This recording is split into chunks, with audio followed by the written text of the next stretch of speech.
Hello दोस्तों, मैं Hemant sir advance classes के यूट्यूब चैनल पर आपका स्वागत करता हूं। तो दोस्तों आज बात करेंगे हम कोशिका के बारे में। तो देखो, हमारी पृथ्वी पर यदि बात की जाए प्रत्येक जीव जंतुओं के बारे में, तो हमारी पृथ्वी पर ऐसा कोई जीव नहीं है जो कोशिका से मिलकर नहीं बना हो। हमारे जीवन की सबसे छोटी कार्यात्मक और जो संरचनात्मक इकाई होती है वो हमारी कोशिका ही होती है। कोशिकाओं से मिलकर ही क्या होता है, एक मानव शरीर का या किसी जीव जंतु का निर्माण होता है। बात की जाए कोशिका के अध्ययन के बारे में, तो कोशिका का अध्ययन होता है साइटोलॉजी। तो स्टडी ऑफ कोशिका जो है इसे हम क्या कहते हैं, साइटोलॉजी के नाम से जानते हैं। आप लोगों को ये ध्यान रखना है। फिर आगे बात की जाए कि सबसे पहले कोशिका की खोज किसने की थी, तो कोशिका की खोज के बारे में बात की जाए तो कोशिका को सबसे पहले खोजा था रॉबर्ट हुक ने।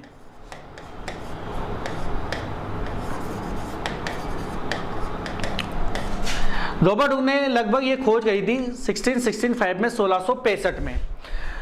अब बात कीजिए कि कोशिका की जो खोज रॉबर्ट हुक ने की थी 1665 में, ये कोशिका किस प्रकार की थी।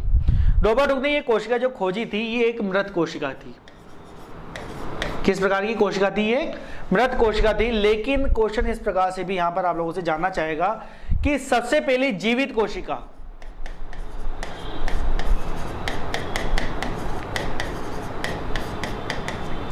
कौन सी कोशिका, सबसे पहले जीवित कोशिका। अगर डायरेक्ट क्वेश्चन आता है कि सबसे पहले कोशिका की खोज किसने की है, तो आपको हमेशा बताना है रॉबर्ट हुक। और यदि पूछा जाए कि सबसे पहले जीवित कोशिका की खोज किसने की है, तो सबसे पहले जीवित कोशिका की खोज का श्रेय जाता है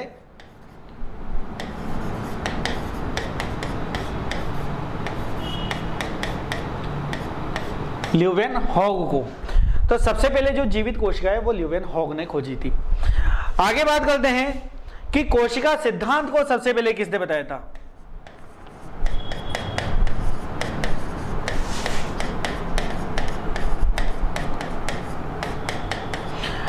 तो कोशिका सिद्धांत के बारे में बात की जाएगी। कोशिका सिद्धांत को सबसे पहले किसने प्रेजेंट किया है, तो कोशिका सिद्धांत को प्रेजेंट करने के लिए दो अलग अलग वैज्ञानिक थे।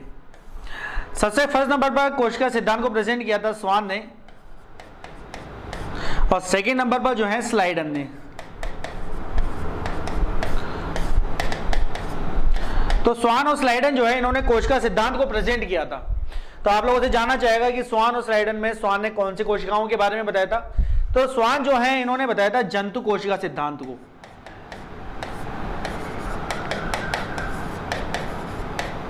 कौन सी कोशिकाओं के सिद्धांत को प्रेजेंट किया था स्वान ने, जंतु कोशिका सिद्धांत को। बात किया है स्लाइडन के बारे में, तो स्लाइडन जो है इन्होंने पादप कोशिका सिद्धांत को इन्होंने प्रेजेंट किया था। जानना जरूरी है कि कोशिका सिद्धांत जो है ये क्या कहता है। तो बिल्कुल सरल सी बात आपको बताना चाहता है कोशिका सिद्धांत। इसमें केवल इतना सा बताया गया है कि पृथ्वी पर जितने भी जीव जंतु हैं इन सभी का निर्माण जो है कोशिकाओं से मिलकर होगा। ऐसा कोई भी जीव नहीं है जो डायरेक्ट एकदम से उत्पन्न हो जाए। जैसे कि हम बात करें नॉर्मल एक मनुष्य के बारे में, तो आप सब जानते हैं कि जब मनुष्य की उत्पत्ति की बात होती है तो जब तक गुण सूत्रों का आदान प्रदान नहीं होगा, क्रॉसिंग ओवर नहीं होगा, तो आप सब जानते हैं कि जब गुण सूत्रों का आदान प्रदान होता है इसी के माध्यम से एक नई पीढ़ी की उत्पत्ति होती है। तो जब भी कोई पीढ़ी उत्पत्ति होगी तो उसमें हमेशा भाग कौन लेगा, कोशिका भाग लेगी। ये इन्होंने बताया अपने कोशिका सिद्धांत के अंदर। अर्थात कोशिका जो है प्रत्येक जीव की सबसे छोटी जो है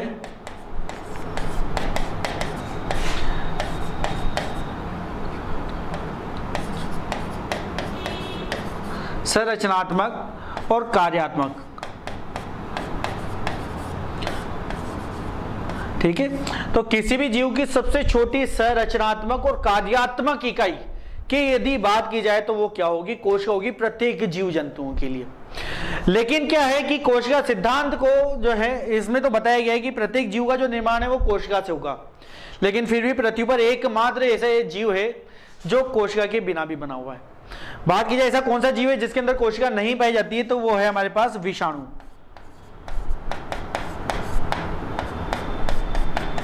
जिसे हम कहते हैं वायरस।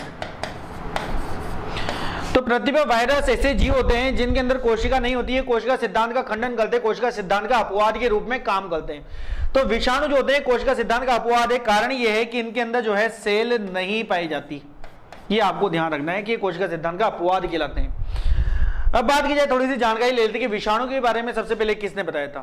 तो विषाणु की सबसे पहले जो जानकारी दी थी वो एक रशियन वैज्ञानिक थे। इन वैज्ञानिक का नाम है इवानो वास्की। इन्होंने सबसे पहले विषाणु की खोज की थी और बताया था कि विषाणु जो होते हैं ये सजीव और निर्जीव के बीच की कड़ी के रूप में कार्य करते हैं, क्योंकि इनके अंदर सेल नहीं होती। तो ये सजीव और निर्जीव के बीच की क्या होते हैं, एक प्रकार से कड़ी होते हैं। जैसे कि बात की जाए कि इवानो वास्की ने सबसे पहले जो वायरस की खोज की थी ये करी थी तंबाकू की पत्तियों से।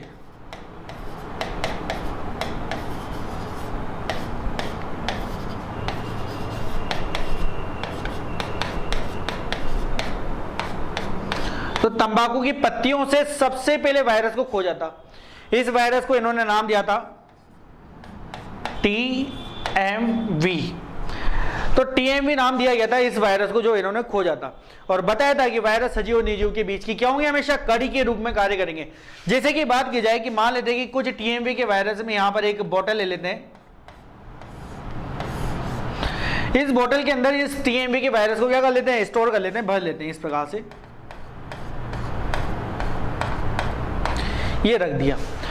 तो जब तक ये सारे वायरस इस निर्जीव पात्र के अंदर उपस्थित है, जब तक तो ये कैसी अवस्था में रहेंगे, हमेशा निर्जीव अवस्था में। क्योंकि क्या है, अभी ये किसके संपर्क में, निर्जीव के संपर्क में। मतलब ये वायरस जब भी किसी निर्जीव के संपर्क में होंगे तो हमेशा ये निर्जीव स्थिति में ही पड़े रहेंगे, हमेशा डेड पड़े रहेंगे। लेकिन यदि इन वायरस को किसी सजीव के संपर्क में रख दिया जाए, किसी पेड़ पौधे के, वनस्पति के, किसी मानव के, किसी जीव जंतु के, यदि उनके संपर्क में ये वायरस आ जाएंगे तो ये क्या हो जाएंगे, ऑटोमेटिक एक्टिव हो जाएंगे, इनके अंदर जीवन उत्पन्न हो जाएगा। तो इस वजह से इनको कहा जाता है कि वायरस जो होते हैं क्या होते हैं, सजीव एवं निर्जीव के बीच की कड़ी है।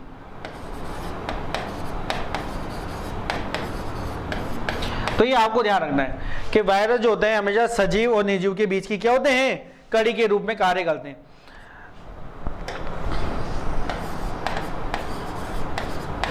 ठीक है, तो अब यहां पर जानते हैं हम वायरस के बारे में कुछ प्रमुख खास बातों को तो हमने जाना। इसके अलावा जानते हैं, आप लोगों से क्वेश्चन में जानना चाहता है कि पृथ्वी पर यदि बात की जाए सबसे बड़ी कोशिका, पृथ्वी पर सबसे बड़ी कोशिका के बारे में बात की जाए तो सबसे बड़ी कोशिका होती कौन सी है, तो उसके बारे में हम चर्चा करते हैं। तो हमारी पृथ्वी पर सबसे बड़ी कोशिका के बारे में बात की जाए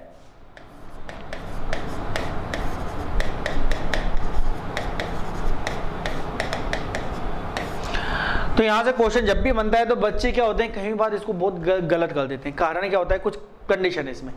तो जब भी आप लोगों से क्वेश्चन आए कि पृथ्वी पर सबसे बड़ी कोशिका किस में पाई जाती है, तो आपको ध्यान रखना है हमेशा ये पाई जाती है ऑस्ट्रिच एग में।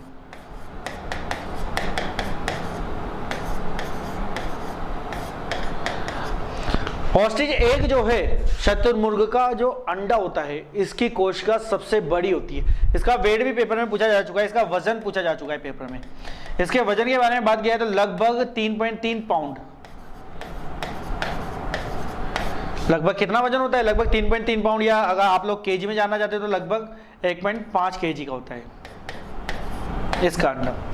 इस प्रकार से देखते हैं, ये तो आप लोगों ने देखा होगा शतुरमुर्ग इस प्रकार के होते हैं। ये सबसे बड़े जो है उड़ने वाले जो पक्षी वर्ग है उसमें सबसे बड़ी साइज के होते हैं ये।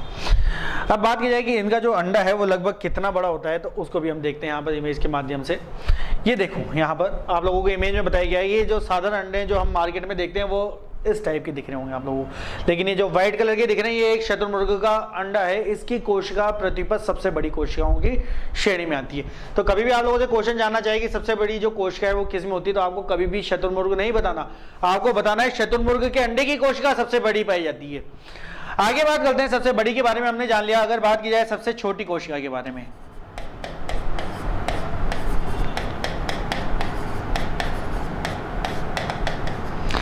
सबसे छोटी कोशिका के बारे में बात किया है तो पृथ्वी पर सबसे छोटी कोशिका जो है एक जीवाणु की, एक बैक्टीरिया की है। बात की जाए किस जीवाणु की कोशिका सबसे छोटी होती है, तो इस जीवाणु का नाम जो है, इस जीवाणु का नाम है माइकोप्लाज्मा।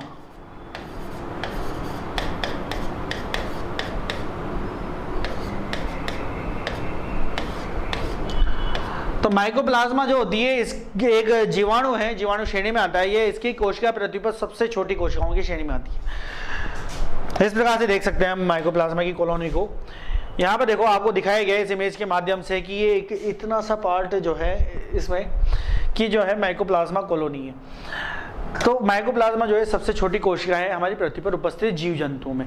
लेकिन अगर बात की जाए हमारे शरीर के बारे में, हम तो बात करते हैं मानव शरीर के बारे में,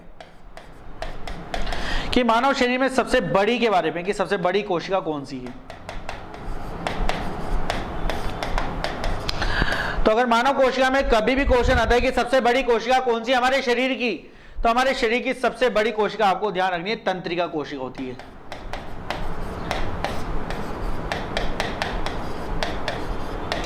कई बार क्या होता है कि तंत्रिका कोशिका का नाम नहीं आता, तंत्रिका कोशिका के अंदर भी जो पार्ट होते हैं उनका नाम आ जाता है। तो आपको ध्यान रखना है कि सबसे बड़ी जो कोशिका है तंत्रिका कोशिका के अंदर होती है न्यूरॉन। ठीक है, तो आपको ये ध्यान रखना है कि अगर कभी भी क्वेश्चन आता है कि सबसे बड़ी कोशिका कौन सी है, तो तंत्रिका कोशिका होती है या इसके अंदर होती है उपस्थित न्यूरॉन, सबसे बड़ी कोशिकाओं की श्रेणी में आती है। बात की जाए मानव शरीर में सबसे छोटी कोशिका के बारे में,